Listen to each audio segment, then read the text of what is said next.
नमस्कार। One nation one election की theory जो भारत में चल रही है, जो आजकल समाचार वन इलेक्शन सिर्फ एक चर्चा का विषय नहीं है, बल्कि ये भारत की जरूरत है। The concept of one nation and one election being brought back by Honorable Prime Minister Shri Narendra Modi is truly applaudable. And हुआ है उन पर हम विचार करें तो ये भारत में कोई नया विचार नहीं है। भारत के पूर्व के 4 चुनाव इसी थ्योरी पर हुए हैं। 1952 का चुनाव, 57 का चुनाव, 62 का चुनाव और 67 का चुनाव इसी वन नेशन वन इलेक्शन की थ्योरी पर हुए। होता क्या है कि 1968-69 में कुछ विधानसभाओं को सरकारें भंग कर देती हैं और यह क्रम टूट जाता है।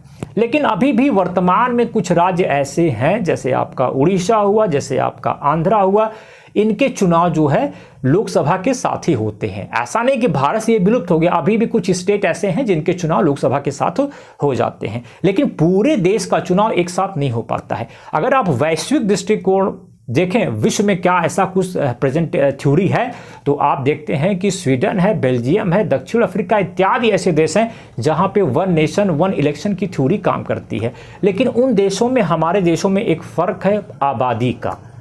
उनकी आबादी छोटी है, हमारे वहाँ देश की आबादी बड़ी है। खैर, हम लोग आगे चर्चा करें कि सितंबर में एक संसद का एक विशेष सत्र बुलाया जाना है, जिसमें कारण नहीं बताया गया। जब कारण नहीं बताया गया तो मीडिया ने एक न्यूज़ प्रसारित किया कि यह जो संसद विशेष सत्र है, यह जो है आपका वन नेशन वन इलेक्शन की थ्योरी के लिए आ रहा है।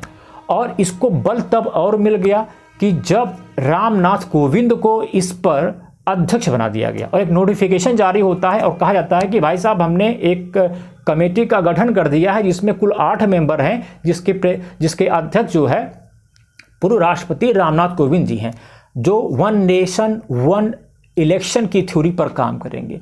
तो आपके जहन में एक चीज़ आएगा कि इतना जल्दी इनके पास डॉक्यूमेंट आएगा कहाँ से। तो आपको यह जानना चाहिए कि अब तक यह 3 चरण से गुजर चुका है। आप कहेंगे 3 चरण से कैसे गुजर चुका है? तो yes, law commission, NITI Aayog और पार्लियामेंट्री कमेटी। तो लॉ कमीशन की अगर हम बात करें तो 1999 में एक लॉ कमीशन का गठन हुआ, जिसने 117th रिपोर्ट अपनी सौंपी, जिसके अध्यक्ष थे जस्टिस BP जीवन रेड्डी। उन्होंने वन नेशन वन इलेक्शन के बारे में अपनी संस्तुति दी, जिसे अब आप कहेंगे कि पार्लियामेंट्री कमेटी का क्या हुआ। तो पार्लियामेंट्री कमेटी ने जो है 2015 में एक रिपोर्ट सौंपी सदन में, जिसका जो टाइटल था वह टाइटल था feasibility of holding simultaneous election of the house of people and state legislative assembly. इस टाइटल से पार्लियामेंट्री कमेटी ने भी अपनी रिपोर्ट सौंप दी। तीसरा, नीति आयोग। नीति आयोग ने भी अपनी रिपोर्ट जो है सौंपी। यह सौंपी 2018 में सौंपी, जिसका टाइटल था एनालिसिस ऑफ सिमुलेटेनियस इलेक्शन। यानी ये 3 रिपोर्ट इस कमेटी के सम्मुख है। कमेटी इसी रिपोर्ट पर अपना वर्क करेगी। अब प्रश्न उठता है कि अगर कमेटी इस रिपोर्ट पर वर्क करती है और कमेटी इसको पास कर देती है, तब इसका संविधान पर क्या प्रभाव पड़ेगा? तो संविधान का जो मोटी मोट अगर आप देखें तो कुल 5 ऐसे अनुच्छेद हैं जिसमें संविधान संशोधन होगा। आप कहेंगे कौन से 5 ऐसे अनुच्छेद हैं? तो इसका उत्तर है कि नंबर 1 अनुच्छेद या आर्टिकल 83 जो पार्लियामेंट के कार्यकाल की बात करती है। फिर है आर्टिकल 85 जो लोकसभा के भंग होने की बात करती है। फिर है 172 जो स्टेट लेजिस्लेटिव यानी कि जो स्टेट की विधानसभाएं हैं उनके कार्यकाल की बात करती है। फिर है आर्टिकल 174 जो विधानसभाओं के भंग होने की बात करती है। और एक बहुचर्चित आर्टिकल है 356 जो राज्यों में राष्ट्रपति शासन की बात करता है।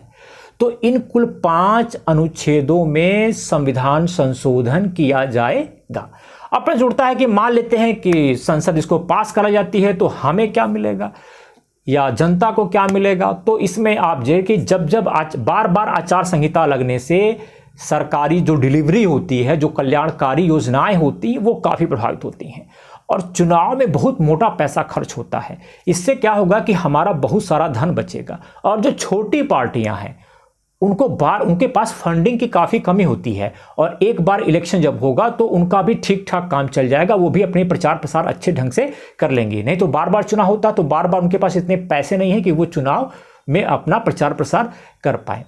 और दूसरा क्या होगा, जब ज़्यादा पैसा बचेगा तो उसका प्रयोग सरकार कल्याणकारी योजनाओं में कर सकती है। यदि आपको समझ में आया हो तो प्लीज़ चैनल को सब्सक्राइब करें, लाइक करें, शेयर करें। नमस्कार।